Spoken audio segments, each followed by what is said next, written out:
অবস্থাতে আছেন, এই অবস্থাতে আল্লাহ আদেশ করেছেন এই মুহূর্তে আপনি বাইতুল মাকদিস থেকে মুখ ফিরিয়ে আপনার নামাজের কিবলা সেই বাইতুল্লাহর দিকে ফিরিয়ে দেন। নবীজি সাথে সাথে 2 রাকাত নামাজ কমপ্লিট হওয়ার পর সাথে সাথে ঘুরে ফেলছেন। 2 রাকাত নামাজ ছিল মসজিদুল আকসার দিকে, আর 2 রাকাত ছিল কোন দিকে? বাইতুল্লাহর দিকে।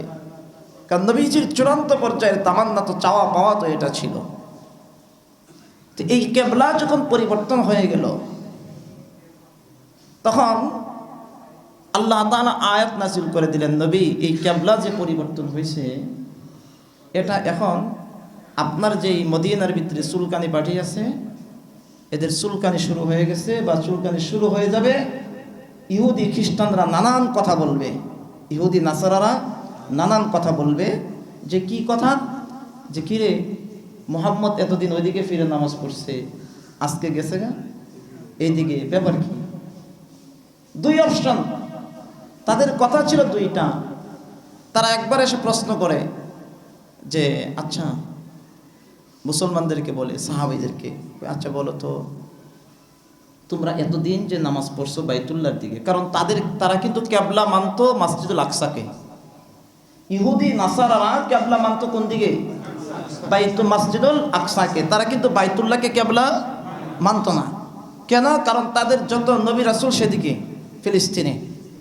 তো এই জন্য তারা বলে, কিরে তোমরা যে এতদিন পর্যন্ত মসজিদুল আকসার দিকে নামাজ মুখ ফিরে তোমরা নামাজ পড়লে, আজকে আবার তোমরা এদিকে ফিরে গেলা, কারণ কি? তাহলে এতদিন পর্যন্ত তোমরা যে ওদিকে নামাজ পড়ছো, এটা কি তোমরা বলছিলা? প্রশ্ন, তোমরা কি বলছিলা? তাহলে ভুল থাকলে তারা এতদিন ওদিকে ফিরে নামাজ পড়ছো কেন? এই প্রশ্নগুলা করতে পারে, করবেনি। এই জন্য আল্লাহ তাআলা আল্লাহর রাসূলকে জানাই দিলেন, নবী কিবলা যখন পরিবর্তন হয়ে গিয়েছে, কিবলা যখন পরিবর্তন হয়ে গেছে, এই জন্যে আপনাকে তারা বলবে, এই প্রশ্নগুলা করবে যে মুহাম্মদ এতদিন পর্যন্ত মসজিদুল আকসার দিকে নামাজ পড়ছেন, আজকে বাইতুল্লাহর দিকে ফিরে করছেন, কারণটা কি? এই কথাগুলা আপনার তারা সমালোচনা করবে। ওই পরিপ্রেক্ষিতেই আল্লাহ তাআলা সূরাতুল বাকারার 143 নম্বর আয়াতে 42 নম্বর আয়াতে কারিমা নাযিল করলেন। সুবহানাল্লাহ। আল্লাহ বলেন, নবী আপনি শুনেন, سيقول السفهاء من الناس ما ولاهم عن قبلتهم التي كانوا عليها سيقول السفهاء।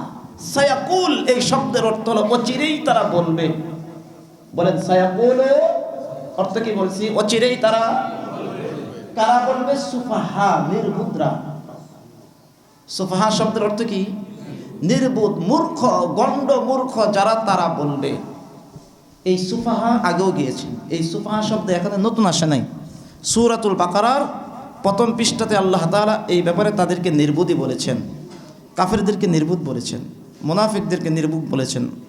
আল্লাহ তাআলা সূরাতুল বাকারার 13 নম্বর আয়াতে কারিমা বলেছেন, وَإِذَا قِيلَ لَهُمْ آمِنُوا كَمَا آمَنَ النَّاسُ قَالُوا أَنُؤْمِنُ كَمَا آمَنَ السُّفَهَاءُ।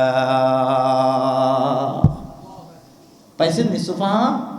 যে যখন তাদেরকে বলা হয় তোমরা ঈমান আনো সাহাবায়ে কেরামদের মতন ঈমান, তখন নির্বুদরা বলে। কারা বলে? নির্বুদরা বলে। সুফাহা শব্দের অর্থ হলো নির্বুদ, যাদের জ্ঞান নাই, মূর্খ।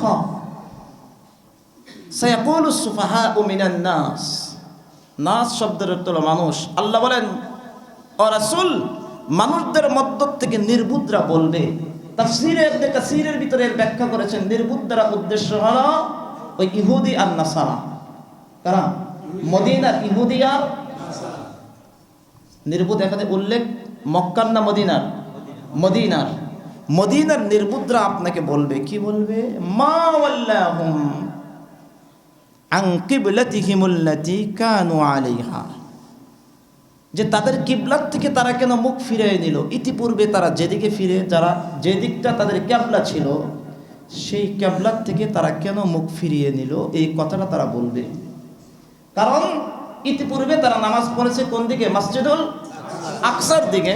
তাহলে আজকে তাদের কি হয়ে গেল? মসজিদুল আকসার থেকে মুখ ফিরিয়ে গেছে কোথায়? বাইতুল্লাহর দিকে। এই কথাটা, এই প্রশ্নটা তারা আপনাকে করবে। আল্লাহ বলেন, নবী আপনি বলে দেন, কুল লিল্লাহিল মাশরিকু ওয়াল মাগরিব, কুল লিল্লাহিল মাশরিকু ওয়াল মাগরিব ইয়াহদি মান ইয়াশাউ ইলা সিরাতিম মুস্তাকিম। নবী আপনি বলেন, কুল আপনি বলেন, লিল্লাহ আল মাশরিক আল মাগরিব, মাশরিক পূর্ব, মাশরিক শব্দের অর্থ কি? আর মাগরিব পশ্চিম, মাগরিব পশ্চিম। হ্যাঁ নবী আপনি বলেন, পূর্ব আর পশ্চিম এর মাঝখানে যা আছে সব কিছুই কার? জবান খুলে বলেন কার? আল্লাহ। নবী আপনি তাদেরকে ভালো করে এই কথাটা জানিয়ে দেন, পূর্ব পশ্চিমে যা আছে সব কিছুই আল্লাহ। সুতরাং আল্লাহ যখন যেটাকে যেভাবে ইউজ করতে বলবেন সেটা সেভাবে ইউজ হবে। ক্ষমতা কার? আল্লাহ। সবকিছুই আল্লাহ। এতদিন পর্যন্ত, অর্থাৎ এই আয়াতের তাফসীরে মুফাসসিরিনে কেরাম লেখেন, কুল লিল্লাহিল মাশরিক ওয়াল মাগরিব, এর মানে হলো পূর্ব পশ্চিম আল্লাহর জন্য। এর মানে হলো এতদিন পর্যন্ত আল্লাহ আমাদেরকে বলেছিলেন ওদিকে ফিরে নামাজ পড়ো, সেজন্য আমরা পড়েছি। আর আজকে আল্লাহ বলেছেন এদিকে পড়ার দরকার নাই, বাইতুল্লাহর দিকে ফিরে পড়ো, এই জন্য আমরা মুখ ফিরে এনেছি। আল্লাহু আকবার। কারণ যার জিনিস, যিনি সেভাবে যেভাবে আমাদেরকে বলবেন আমরা সেভাবেই মানব। কি কথা ঠিক কিনা? কুল লিল্লাহিল মাশরিক ওয়াল মাগরিব, পূর্ব পশ্চিমের মধ্যে যা আছে সব কিছুই কার? আল্লাহ। অন্য আয়াতে রব বলেছেন, ওয়ালিল্লাহি মুলকুস সামাওয়াতি ওয়াল আরদ, ওয়ালিল্লাহি মুলকুস সামাওয়াতি ওয়াল আরদ, আসমান জমিনের মধ্যে যা আছে সব কার? আল্লাহ। এখানে অন্য কারো কোনো ক্ষমতা থাকবে না। কুলিল্লাহুম্মা মালিকাল মুলকি তুতিল মুলকা মান তাশা ওয়া তানজিউল মুলকা মিম্মান তাশা। সর্বময় ক্ষমতার মালিক কে? আল্লাহ। আল্লাহ বলেন, হ্যাঁ নবী নির্বুদ্রা আপনাকে প্রশ্ন করবে, আপনি বলে দেন পূর্ব পশ্চিম যা আছে সবকিছুই কার জন্যে? আল্লাহ বলেছেন, আমরা সেদিকে মুখ ফিরিয়ে নিয়েছি। এতদিন পর্যন্ত আল্লাহর আদেশ ছিল, আমরা সেদিকেই পড়েছি। কারণ এর নামই তো মুসলমান। এর নামে কি? আল্লাহ যখন যেই কথা যেভাবে বলবে সেভাবে মেনে নিবে। কিন্তু এখন বর্তমান অবস্থাটা হলো এমন, বনি ইসরাইলদের যে হালত ছিল এর চাইতেও আমরা অনেক ছাড়াই গেছি। কথা কান না কেন? আমরা ইসলামের প্রতিটা হুকুমের ক্ষেত্রে প্রশ্ন করি, এটা এমনি কেন, হেমনি কেন, এটা হইল না কেন, এভাবে হইল না কেন। আমার মনে হয় ওই জমানায় যদি আমরা হইতাম, ইহুদি নাসারারা প্রশ্ন করছে, ইহুদি নাসারার আগে আমরাই প্রশ্ন করে হয়ে থাকতাম যে ইয়া রাসূলুল্লাহ নামাজটা কমপ্লিট কইরেই তারপরে ফিরামুনি। 4 রাকাত নামাজ, 2 রাকাত ওইদিকে, 2 রাকাত এদিকে। তা আমরা মনে হয় বলে বসে থাকতাম, ইয়া রাসূলুল্লাহ এটা শেষ করে লই, পরে মাগরিব থেকে শুরু করবো না এদিকে। অবস্থা এরকম না আমাদের? এর নাম তো মুসলমান না। এই জন্য আমাদের ইমানেরও কি নাই, উন্নতি নেই। একটা মানি, একটা ধরি, আরেকটা ছাড়ি। যেটা মন পুতা হয় সেটাকে নেই, আর যেটা মন পুতা হয় না সেটাকে ছেড়ে দিই। অবস্থা তো এটাই হচ্ছে আমাদের। কুল লিল্লাহিল মাশরিক ওয়াল মাগরিব, হে নবী আপনি বলেন, তাদেরকে বলে দেন, নির্বুদ্ধদেরকে বলে দেন পূর্ব পশ্চিম কার জন্যে? ইয়াহদি মান ইয়াশাউ ইলা সিরাতিম মুস্তাকিম।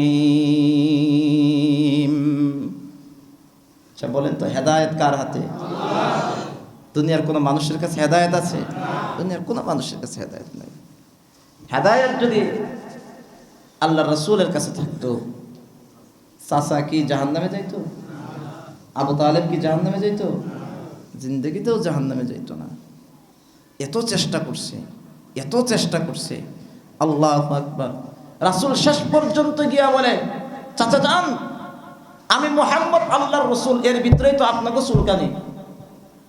চুলকানি তো এই জায়গাত, যে মুহাম্মদ কার রাসূল? আল্লাহর রাসূল। চুলকানি তো এই জায়গায়। ঠিক আছে নবী, মুহাব্বত করি, ভালোবাসি, মুহাম্মদ রাসূলুল্লাহ বলার দরকার নাই, আগের টুক বলেন লা ইলাহা লা ইলাহা ইল্লাল্লাহ, আগের টুক বলেন, বাকিটা আমি কভার করে নেব নি। বলছে মাঝে মাঝে কোন কোন আয়াতে এমন পাওয়া যায় আবু তালেব এর দিল তৈয়ার হয়ে গেছিল, কিন্তু আবু জেহেল কানে কানে গিয়ে কয়, সারা বছর তুমি আমাদের দলে ছিলা, মরার আগ মুহূর্তে আমাদের সঙ্গে গাদ্দারি করবা? নাউজুবিল্লাহ বলবেন। সারা বছর আমাদের দলে ছিল, এখন কি